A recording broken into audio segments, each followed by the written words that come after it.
You ever have one of those neighbors who thinks the world revolves around them? Well, let me tell you about Karen from the HOA *. She took it to a whole new level. All I wanted to do was park my Jeep in my own driveway. Nothing crazy, nothing illegal. But apparently, my rugged vehicle wasn't up to the pristine standards of the neighborhood, according to her. She marched over, clipboard in hand, like she was running the FBI, and told me flat out, that kind of vehicle doesn't belong here. At first, I laughed it off. I thought, no way she's serious. But then I got the warning letters, the citations, and even a photo of my Jeep slipped under my door. That's when I realized she wasn't playing around. The wild part. The HOA actually backed her up. So I decided, fine. If she thinks my Jeep is an eyesore, let's see how she feels about a helicopter. Yeah, you heard that right. A helicopter. I won't spoil exactly what went down just yet, but let's just say Karen wasn't expecting what landed on the community green that sunny Saturday. And the best part, every neighbor who'd been silently cheering me on finally got a front row seat to the show. Stick around, because this story's just getting off the ground. Now, let me back up a bit and give you some context. I moved into this neighborhood thinking it'd be a peaceful place to live. Quiet streets, friendly people, a decent HOA. At least that's what the brochures said. But from day one, Karen made it her personal mission to micromanage every single thing I did. Whether it was the color of my mailbox, the height of my grass, or the way I parked my Jeep, she always had something to say. And she didn't just complain, she documented. Like actual printed out pictures and notes, dropped off in my mailbox like it was some kind of spy operation. Thing is, I love my Jeep. It's not just a vehicle, it's part of who I am. It's gotten me through muddy trails, weekend getaways, and even helped a few neighbors out when their cars got stuck during a storm. But to Karen, it was an offensive eyesore that didn't belong on her pristine street. She even called it a disruption to the neighborhood aesthetic. I mean, come on. As more letters rolled in, I started hearing whispers from other residents. Turns out, I wasn't the first person she targeted, but no one had pushed back before. That's when I got the idea.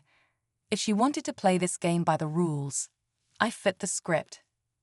So here's where things really started heating up. After weeks of back and forth with the HOA, and Karen basically acting like she owned the whole neighborhood, I decided to dig a little deeper. Turns out, she's not even on the HOA board officially. She's just one of those self-appointed, concerned citizens who makes enough noise that the actual board listens to her out of convenience. And the worst part, she had a few allies. Not many, but just enough to stir the pot whenever she wanted. Meanwhile, I kept getting subtle support from neighbors. A quick nod while walking the dog, a hang-in-there text, even a plate of cookies from the family across the street. It was clear people were tired of her, but nobody wanted to get on her bad side. She had this way of making your life miserable without ever raising her voice. Petty complaints, vague rule violations, even calling the city about unauthorized modifications on someone's property. Total power trip. And that's when I met Dave, retired pilot, lived 2 blocks down. Turns out, he'd dealt with Karen years ago over his vintage truck. We got to talking, and that's when the idea of the helicopter first came up. Not as a joke, but as a serious option.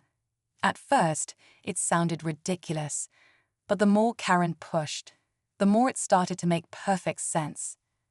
I'll be honest, the moment the idea really locked in wasn't some big dramatic moment. It was just me, sitting on my porch, sipping coffee, and looking at yet another warning taped to my door. This time, it wasn't just about the Jeep. Karen had filed a complaint about unauthorized wind chimes. Wind chimes. That's when I realized this wasn't about rules. This was about control. So I called up Dave, and we started putting together a plan. Not out of revenge, not to humiliate anyone, but to make a point. If Karen wanted to play the what belongs in this neighborhood game, we were going to show her just how far that logic could stretch. And here's the thing, Dave still had access to an old private field just outside town. Nothing illegal. All by the book. We filed every bit of paperwork, made the calls, checked the zoning. Took weeks. Quiet planning. No one knew. But then, like clockwork, Karen noticed I'd stopped parking the Jeep in the driveway. She thought she'd won. You could see it on her face every time she walked by. Smug smile, sunglasses, that little clipboard swinging like a trophy. What she didn't know was that the silence was part of the setup. Then came Saturday, sunny skies, no wind, not a cloud in sight. And that's when the distant asterisk whop whop whop asterisk of rotor blades started rolling in.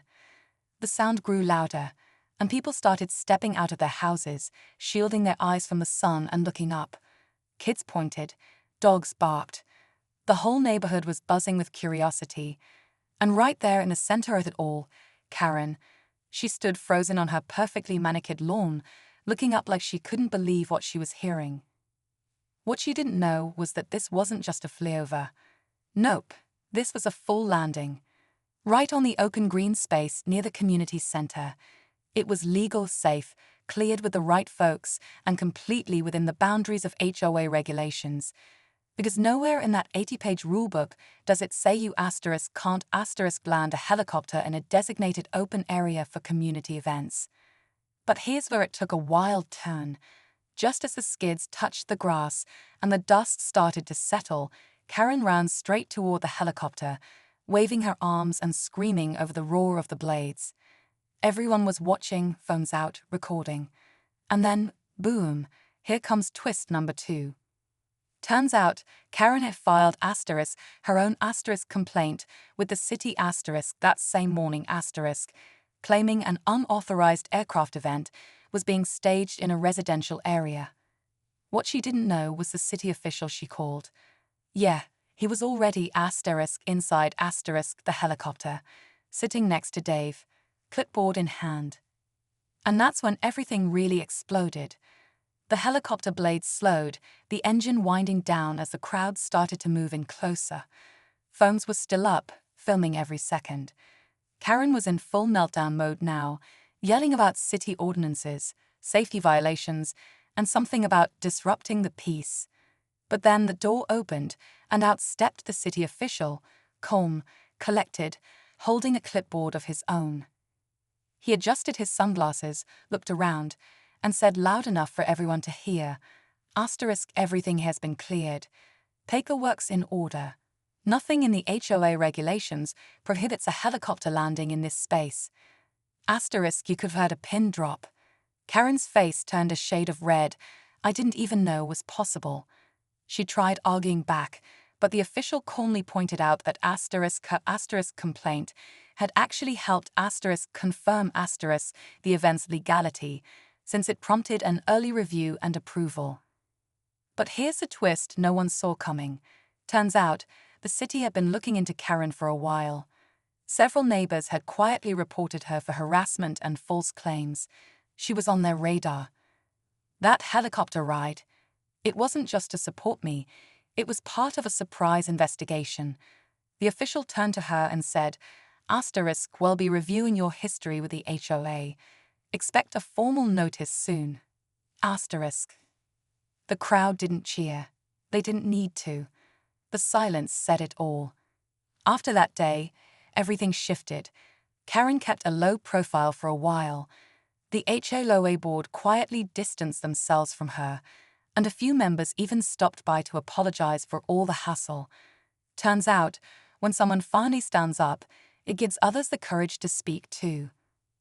A few neighbors came forward with stories of their own, harassed about fence paint, garden gnomes, even holiday decorations. Things people should have never had to stress about in the first place. As for me, I parked my Jeep right back in the driveway, same spot as before. No more warning letters, no more photos slipped under my door. Just peace. And the best part, that helicopter landing became kind of a local legend. Someone even framed a still shot from a neighbor's video and gave it to me as a housewarming gift. Dave and I still laugh about it over weekend coffee. Looking back, it wasn't about showing off or embarrassing anyone. It was about standing up for the simple right to live without being pushed around. So if you've got your own HOA Karen, just know you don't need to fight fire with fire. Sometimes all it takes is a helicopter and a little paperwork.